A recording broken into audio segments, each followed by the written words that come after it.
What you should prepare before going for job interviews?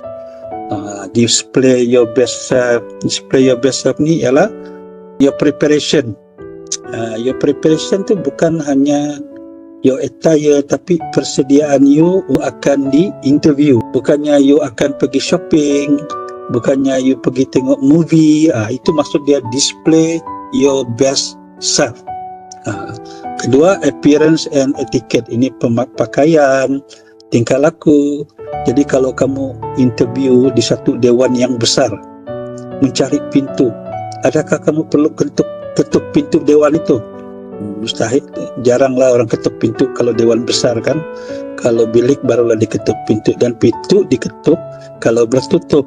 Kalau sudah dibuka tak payahlah ketuk, just bow.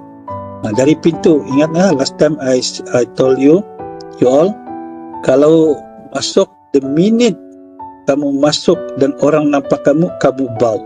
Bukan dekat kerusi baru bow. Bow tu tunduk ya. Itu akan dinilai etiket begitu.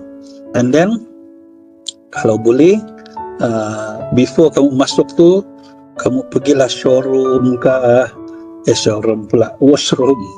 Kamu pergi washroom.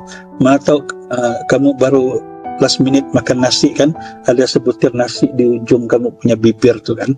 Jadi bila kamu attend interview, kamu boleh bayangkan orang tu senyum-senyum sama kamu. Kamu ingat dia seronok nampak kamu, rupanya dia senyum sebab ada sebutir nasi di ujung bibir kamu. Contoh begitulah.